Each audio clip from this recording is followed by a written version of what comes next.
Hi, it's a joy to be here, and I want to start by letting you know that I have discovered that I have been leading what I call a committed life. Not committed to the mental institution exactly, but a committed life, and what I mean by that is a life that's governed not by my wants and needs, I've kind of forgotten about what they are, but my commitments, and the commitments that I've made that are, some of them are really big. And it kind of all began when I committed myself to ending world hunger, which is kind of a big task. And out of that commitment got me up in the morning, it told me where to go, it told me what to wear, it told me who to meet with, it told me what to do. And it took me all over this incredible world. I ended up working in India, Bangladesh, Sri Lanka, Nepal. I ended up working all over sub-Saharan Africa, Ethiopia, the Gambia, Guinea-Bissau, Cote d'Ivoire, Zambia, Zimbabwe, you name it. And that commitment also gave me the great privilege of even working with Mother Teresa side by side for a little while before she died. So living a committed life has really, really served me. But then it got kind of interrupted when circumstances arranged themselves in such a way that through some mystical experiences, some remarkable dreams, some incredible visions, I ended up, along with my husband and 10 other people, in what I used to think was the middle of nowhere, but it turned out to be the heart of everywhere, and that is the Amazon jungle. The Amazon rainforest is a treasure, a jewel, one of the most incredible places on earth, an ecosystem so dazzling, so breathtaking, so replete with every possible animal and plant and color and fiber and nuance and smell and energy. That to even think about touching it or destroying it rather than just living there or enjoying it is unthinkable to me. And in this circumstance where I found myself there were 12 of us, we were right on the equator in the middle of the Amazon jungle in one of the most remote rainforest areas on Earth. Not only remote, but also one of the most biodiverse jewels and rainforests in the world, one of the most important ones. Invited there, called there, dreamed there by the Achuar people, a remote and recently contacted at that time indigenous tribe. And these Achuar people had seen in their dreams and visions, the shamans and elders, that danger was coming to their territory and contact was ultimately inevitable.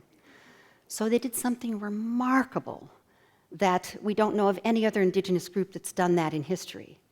They initiated the thing they most feared, and that's contact with the modern world, but on their terms, in their territory, in a way that they could control.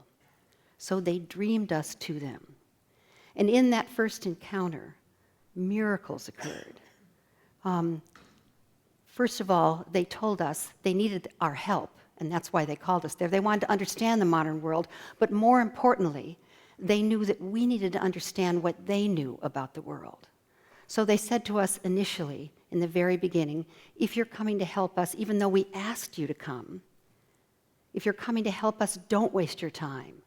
But if you're coming because you know your liberation is bound up with ours, then let's work together. So with that understanding, my life completely changed. And my husband and I became deeply and unequivocally committed to empowering the indigenous peoples of the Amazon to preserve their ecosystem, to preserve the tropical rainforests by empowering them, the natural custodians of these forests. But even more important than that initial encounter was what they said to us after we'd been with them a little while. And that is, they said, great that you've come to help us. We need you.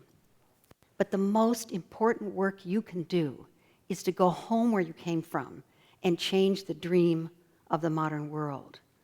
A dream that's become a nightmare for ourselves in all forms of life, a dream that's rooted in consumption and acquisition and endless destruction of the natural world. And they said you can't really change your everyday actions because they'll always line up with the dream you have, what you're wishing for, what your vision is. But if you change the dream, your everyday actions will be informed by that, and that will be a different kind of life.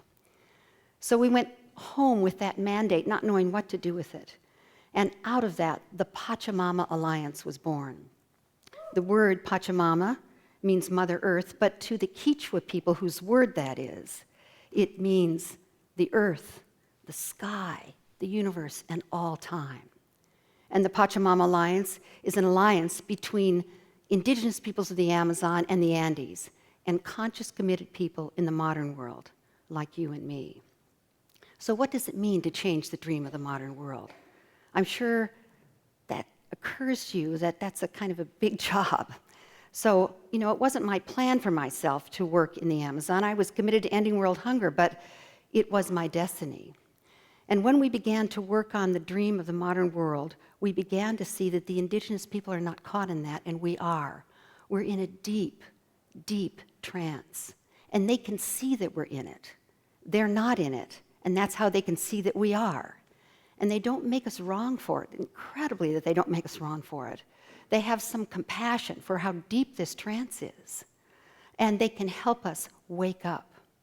And so waking up from the dream of the modern world requires a kind of courage, requires a kind of resolve, requires a kind of knowing ourselves that is an act of courage and consciousness that is critical for the times we're living in.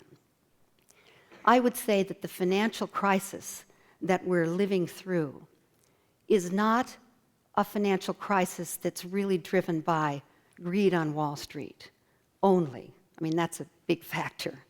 Or the kinds of things that were done by the mortgage banks, but it's actually maybe at the heart of it, the ecological crisis. In 1987, scientists say was the year that we crossed a particular line, that we became a humanity that was taking more from the earth than she could regenerate.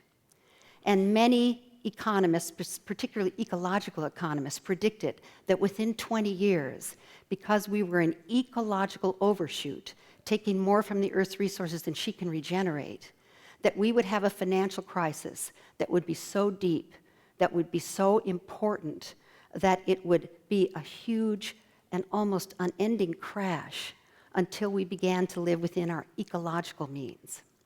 And I say that this financial crisis we're living through is actually the ecological crisis showing up in the economy. So I invite you to think about how this collective trance that we're living in is something we can unlock ourselves from. I invite you and I to look and see how we're living, the choices we're making, and how they impact that child that was on the screen just before I came out here. I invite you to consider the possibility that the choices that you and I make every day could determine the future of life for the next 1,000 years. And not like a burden, but the opportunity to realize that with that incredible gift, that you and I are living at a time in history when our choices, the choices we make, can make that kind of an impact, that we're living at a time when we can live the most meaningful lives that any generation of humankind has ever lived. And that ennobles your life. It ennobles who you are. It ennobles who I am. It's not something to be afraid of. It's something to celebrate.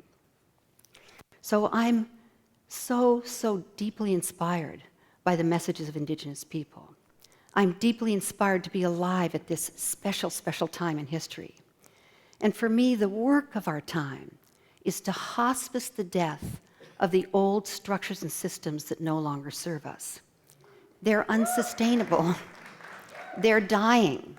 And when something or someone is hospiced, it dies a natural, graceful death, and it dies faster.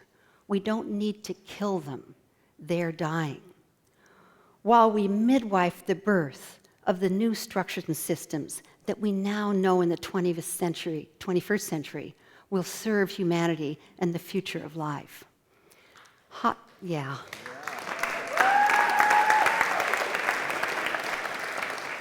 Hospicing and midwifing are both acts of love and witnessing. What's called for is love. What's called for is consciousness. What's called for is being the kind of human being you always dreamt you could be.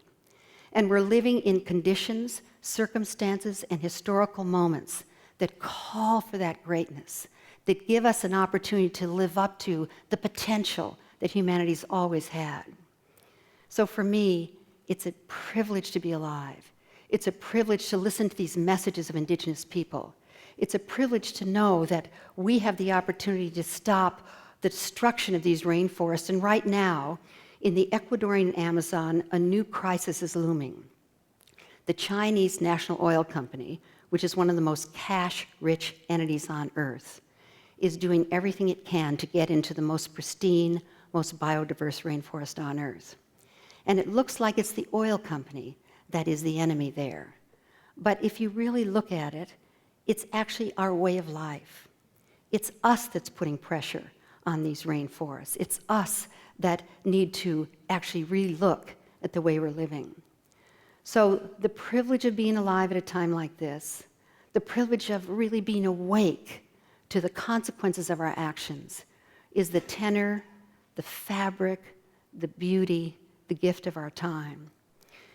And I want to close by reading a quote that's very meaningful to me and a kind of watchword for the times we're living in. And it's by George Bernard Shaw. This is the true joy in life, the being used for a purpose recognized by yourself as a mighty one, the being a force of nature instead of a feverish, selfish little clod of ailments and grievances, complaining that the world will not devote itself to making you happy. I am of the opinion that my life belongs to the whole community, and as long as I live, it is my privilege to do for it whatever I can. I want to be thoroughly used up when I die, for the harder I work, the more I live. I rejoice in life for its own sake. Life is no brief candle to me. It is a sort of splendid torch which I've got hold of for the moment, and I want to make it burn as brightly as possible before handing it on to future generations. Thank you.